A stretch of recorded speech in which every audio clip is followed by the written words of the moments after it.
What's good, guys? It's your boy Damien here. Welcome back to my channel. We like to talk about finances, self-improvement stuff, trying to be a better person all around. You get the vibe. But today, we're going to be talking about a little small bit about my finances because I'm not trying to just expose myself like that. Not yet, not yet. But we're going to be talking about how I afford my Audi. Happy on the asset social, man. Loyalty over royalty, y'all niggas know the vibes.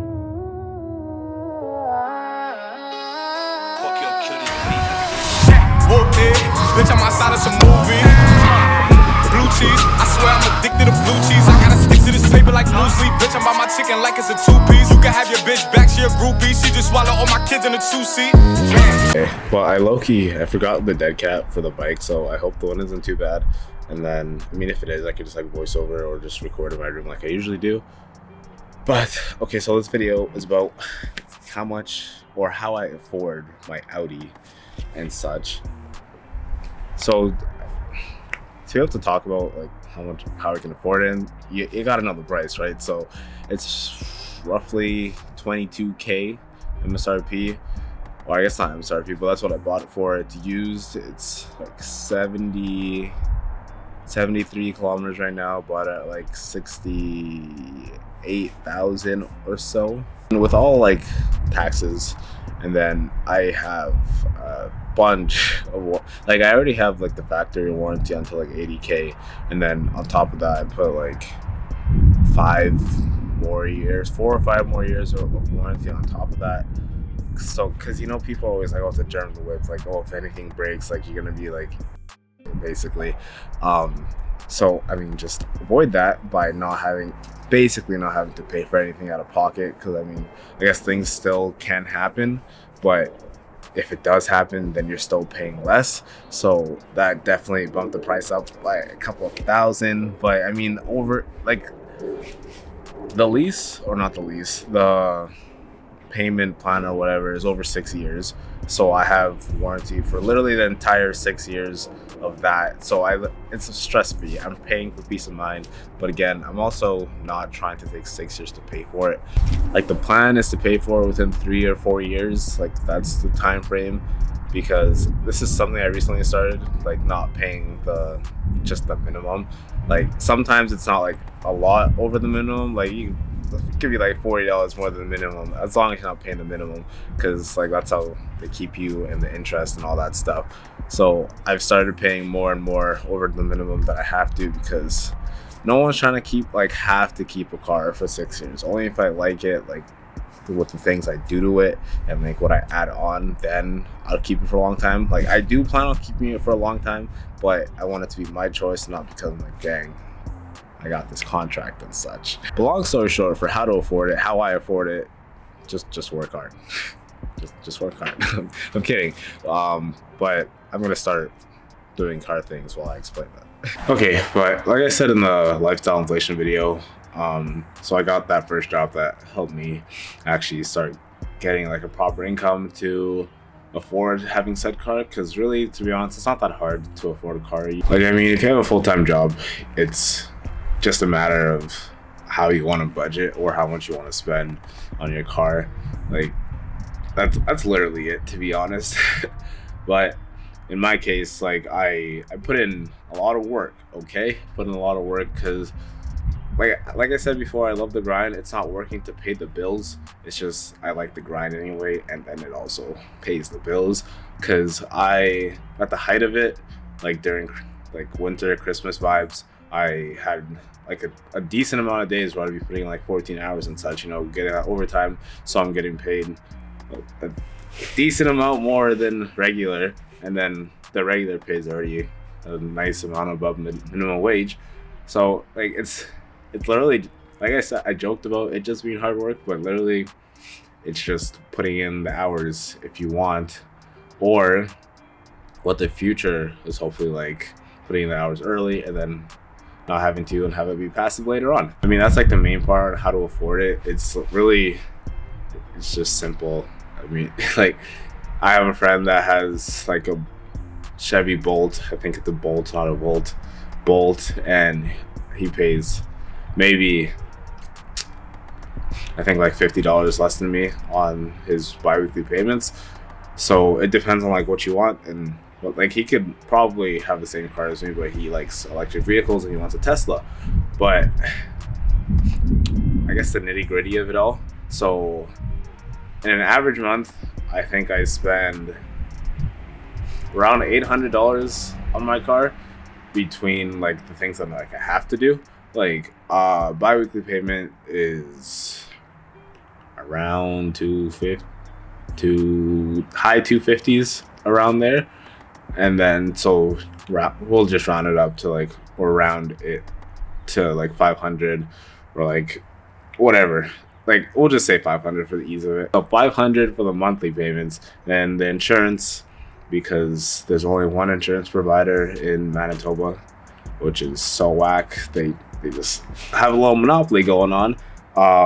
It's $223 monthly right now, which like apparently that's super high for anyone else.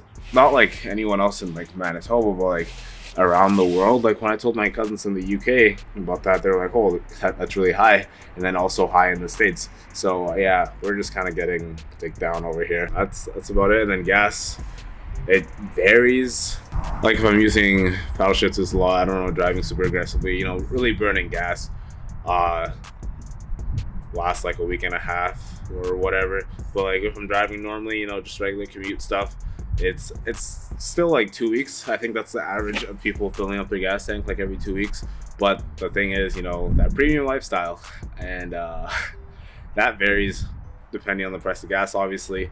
Between, I think the lowest around I've had is like 50, 55, 56 to the highest being like 70. Yeah, how that adds up to around like $800, because like 500 for bi-weekly, 223 for insurance. So you know it's like 700. Oh my god, that is more. This is more than 800, almost like $900 a month.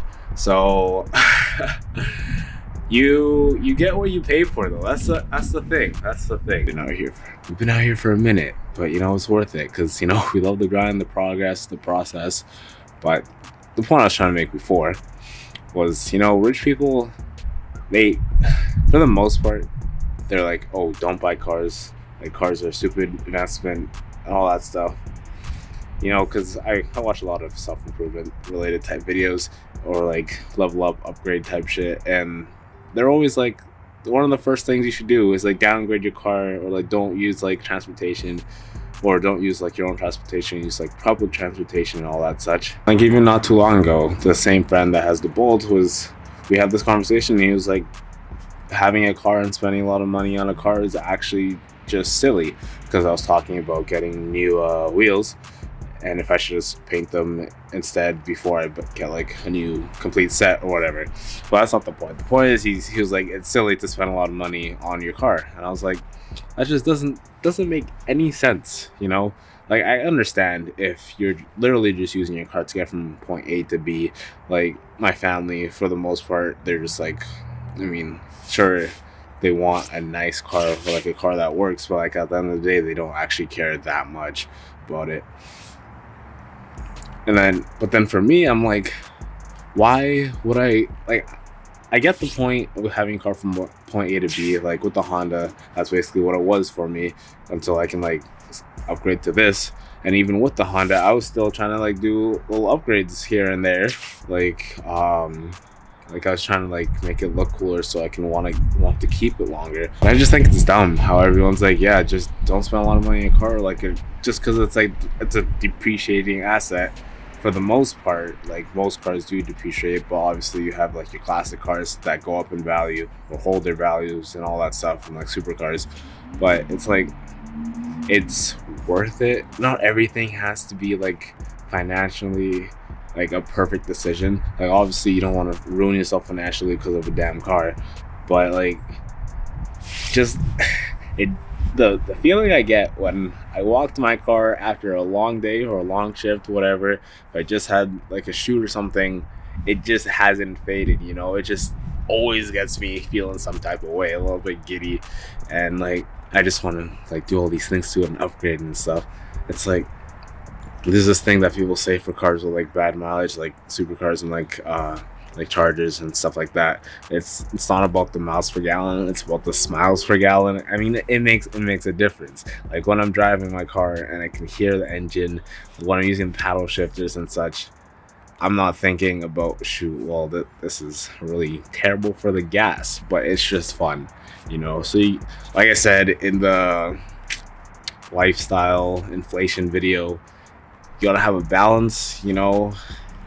Like, it's important to make smart financial decisions, but at the end of the day, having this car, it just, like, genuinely, it makes me very happy, because people are usually like, oh, you just want to like flex on people and all that stuff, and I'm not gonna lie, it does look nice. Like, you do feel some type of way when people say, oh, nice car. Recently, when I was going to work, this person at the door, we had like security guards because of COVID and such. They saw me get out of the car and they were like, oh, employee of the month, and he drives a nice whip. Like, first of all, I'm not actually employee of the month, so I just parked there because reasons. But yeah, just like, oh, and a nice whip. I'm like, yeah, it is a nice whip, and I'm very proud of it. Okay, like, not everything is about flexing on other people. Like, some things do bring pure joy. All right, so I ran into some bullshit. So I was crushing it, right? I was flowing with the vinyl, having a good time, and then finished one side, and then I run out of vinyl. Well, basically, like, I have like this strip left for the entire other side of the car. So now I'm gonna be driving around with one side black and one side chrome. So that's very unfortunate, but we will get that ordered and finish that soon. And it got really cold. It was supposed to be like decent weather today, like +7, and this hole was freezing. But